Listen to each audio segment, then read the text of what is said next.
रोचक कहानियों के लिए हमारे चैनल को सब्सक्राइब करें और बेल आइकन को दबाएं। एकलव्य की गुरु भक्ति। आचार्य द्रोण राजकुमारों को धनुर्विद्या विधिवत प्रदान करने लगे। उन राजकुमारों में अर्जुन के अत्यंत प्रतिभावान तथा गुरु भक्त होने के कारण वे द्रोणाचार्य के प्रिय शिष्य थे। द्रोणाचार्य का अपने पुत्र अश्वत्थामा पर भी विशेष अनुराग था, इसलिए धनुर्विद्या में वे सभी राजकुमारों में अग्रणी थे। किंतु अर्जुन अश्वत्थामा से भी अधिक प्रतिभावान थे। एक रात को गुरु के आश्रम में जब सभी शिष्य भोजन कर रहे थे, तभी अकस्मात हवा के झोंके से दीपक बुझ गया। अर्जुन ने देखा अंधकार हो जाने पर भी भोजन के कौर को हाथ मुंह तक ले जाता है। इस घटना से उन्हें यह समझ में आया कि निशाना लगाने के लिए प्रकाश से अधिक अभ्यास की आवश्यकता है, और वे रात्रि के अंधकार में निशाना लगाने का अभ्यास करना आरंभ कर दिए। गुरु द्रोण इस प्रकार के अभ्यास से अत्यंत प्रसन्न हुए।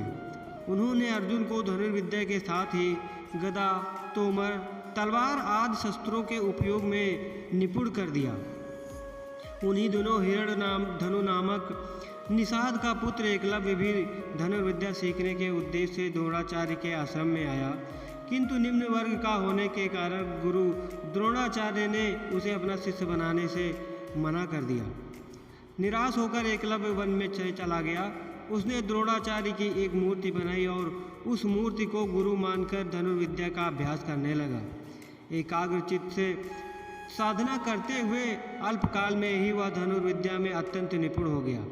एक दिन सारे राजकुमार गुरु द्रोण के साथ आखेट के लिए उसी वन में गए जहाँ एकलव्य आश्रम बनाकर धनुर्विद्या का अभ्यास कर रहा था। राजकुमारों को कुत्ता भटक कर एकलव्य के आश्रम में जा पहुंचा। एकलव्य को देखकर वह भौंकने लगा। इससे क्रोधित होकर एकलव्य ने उसे कुत्ते पर अपना बाण चलाकर उसके मुंह को बाणों से भर दिया। एकलव्य ने इस कौशल से बाण चलाए थे कि कुत्ते को किसी भी प्रकार की चोट नहीं लगी, किंतु बाणों से बिल जाने के कारण उसका भौंकना बंद हो गया।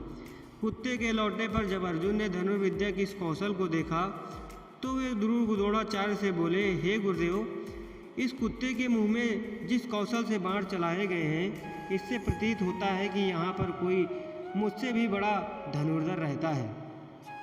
अपने सभी शिष्यों को साथ में लेकर गुरु द्रोणाचार्य एकलव्य के पास पहुँचे और पूछा, हे वत्स, क्या ये बाण तुम्ही ने चलाए हैं?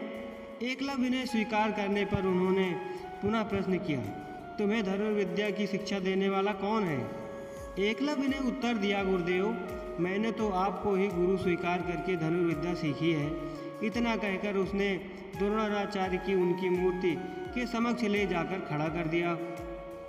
द्रोणाचार्य नहीं चाहते थे कि अर्जुन से बड़ा धनुर्धारी और कोई बन पाए।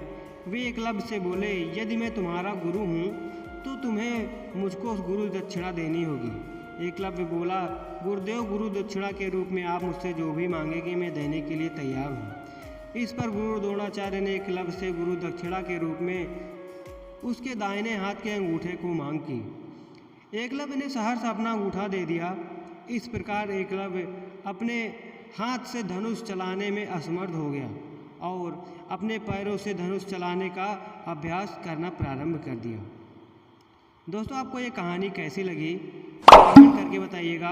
वीडियो अच्छी लगी हो तो लाइक करिएगा और चैनल को सब्सक्राइब करके